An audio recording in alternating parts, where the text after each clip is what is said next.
Welcome back, everybody, to another episode of Sound Family Dwelling. My name is Chris Angel, your co-host. Here with your host, Mark Jacobsen. Mark, hello, sir. Hello, Chris. Hello, everybody. Hello, everybody. Yes, today we are in episode 7, and we're talking about the top overlooked things by buyers when looking for homes. Yeah. So I'd like to do this in 2 parts, if we can.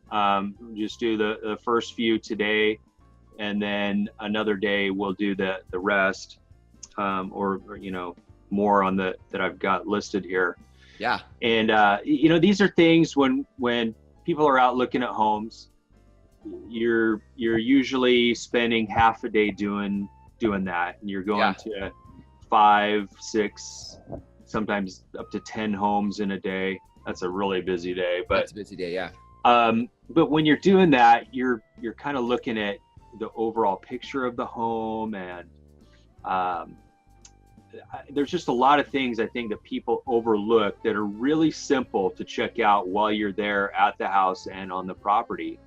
And these are things that aren't necessarily make or break on your decision, but they could push you over the edge from one house to the other. Yeah. And then also it's just good to know, because then you'll know what future expenses you're going to have, or what future expenses you're going to save.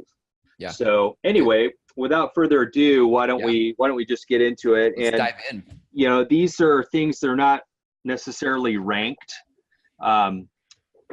It's just a list. So one's not more important than the other, or more overlooked than the other, except for one, and I'll get into that.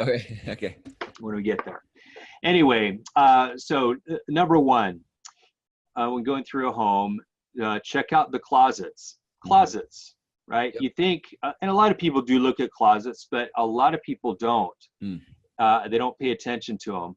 So, and we're talking about closets in the bedroom, in the hallways, and other rooms, front rooms, living rooms, where people keep, like a coat closet or games and movies and things like that. But anyway, check those out. How big are they? What's the depth, width, height? Where in the room is it? Will your furniture get in the way? So I like that one. You're looking in the bedrooms, and well, we've got a queen size bed or a king size bed, and our dresser. Where are we going to put it in here? Oh boy, the closet's going to be right in the way. Or is it in the corner? Just check those things out, and just make a mental note of, or a physical note if you're making notes, as to where those things are. Anyway, just a little thing that can really save you a lot of headache and money down the road. I think in hindsight, when we bought our house, it was new construction. It had one previous owner, and we just loved it. But we loved it so much that when we overlooked the master closet, because it was really small. And I really would have wanted it to be bigger. So we've looked at like trying to do California closets or something fancy, but it's just really too small for any of that. I don't know that we would have not bought the house because of it. Yeah. But I definitely didn't think about what am I going to do with the clothes situation. Right. So, great example. I mean, great point. Well, and again, these things are not necessarily, to your point, what you're saying. It's not like you wouldn't have bought the house. It's not that these things are going to make you not buy a house. But at least you have an idea as to what you're going to have to deal with, and you can make, mentally, that, hey, we're going to have to maybe spend a little money to fix this issue on this house. And anyway, because, if you love the house, there are going to be compensating factors with any place you buy. There's going to be something you don't, there's going to be something you don't like. But if you like the rest of it, or, most of it, you're going to look. Actually, but we bought the house. It was a good deal for us. And we were able to actually get more money, about 20 grand that we could have put into it. But because I hadn't thought about the house, I probably would have taken some of that money and actually done something with the closet, rather than maybe something else I had spent that money on. Yeah. I just didn't think about it. To your point, I just didn't even think about it. I'm like, closet, whatever. But anyway. All right. Next one. This one is kind of a 2-parter, but electrical outlets and basically the electrical system. Yeah. So electrical outlets, look at that. Where are they in the rooms? Are they strategically placed? Are there enough for what you're going to do in that room. Yeah. And also, along with that, find out where the electrical panel is. Yep. Is it accessible? You know, when you have something, a fuse blow, are you going to be able to get to it quickly? Yeah. You know, things like that. Electrical panels, you know, a lot of times they're in a garage, sometimes they're in a utility room, or, you know, it could be anywhere in the house, really. Make sure you make a note, where is the electrical panel, and also check out the electrical outlets and where they are. Sorry, I'll keep using just examples because it's fresh for me in my head, but we just had new appliances installed, and we had a heat pump installed, which wasn't here before for our air conditioning.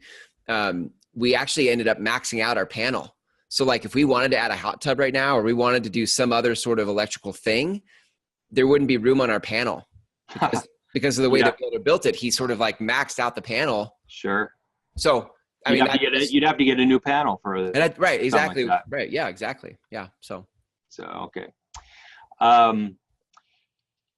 Next one. And this one is actually one that, you know, just for fun, I like to say the number one, but you know, it's not necessarily the number one overlooked thing, but kitchen sink.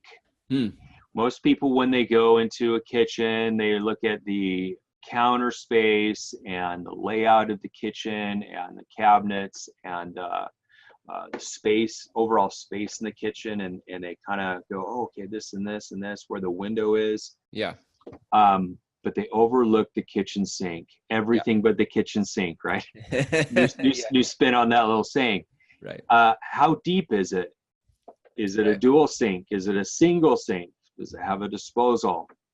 But I would say, how deep is the sink is the thing that I always try to tell people. Make sure you check out how deep. This is not something that can't be fixed. Right. But you should know going in, instead of moving in and starting to make food and do dishes and everything, and you go, oh man, this sink is too small. So shallow. Yeah. You know, I can't do anything in here. Anyway, just check it out. Make sure you notice that. Yep. Good. Kind of along with that is water pressure. And when you go into these homes, turn that water on. Check how the water pressure is in the kitchen, the bathrooms, and the shower. Yeah. You don't want to take your first shower in the home and have a trickle coming down, and you go, oh, you're kidding me. The other thing that water pressure can tell you is if there's possible problems with the pipes. Right. So, and again, I don't want to get into what an inspector is going to find, but you know, these are just little things that you can and they just take a few seconds. You don't have to leave the water on for 5 minutes. You just turn it on real quick and just check it out. Yep. Yeah. Okay. Good. Door jambs and latches. Just overall, how the doors work. Do they open and shut okay? Do they latch? And this would include both the interior and exterior doors, especially sliding doors. How many times have you gone into a house and you literally spend 5 minutes just trying to lock the sliding door, right? Right. Yeah. Again, these things can be fixed, but they will be expenses after you move into the home. You want to try to minimize those things as much as possible. Yeah. Light fixtures. What do you think of them? Are they things that you're going to want to replace? Are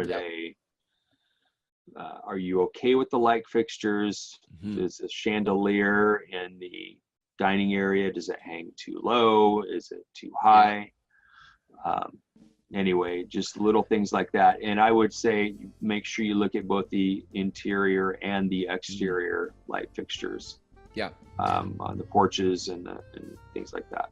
I'm not an electrician, but some wiring, this kind of goes back to the wiring or the electrical system. But if you wanted to replace an older fixture, let's say, with a new fixture, some fixtures have different energy requirements coming into them, right?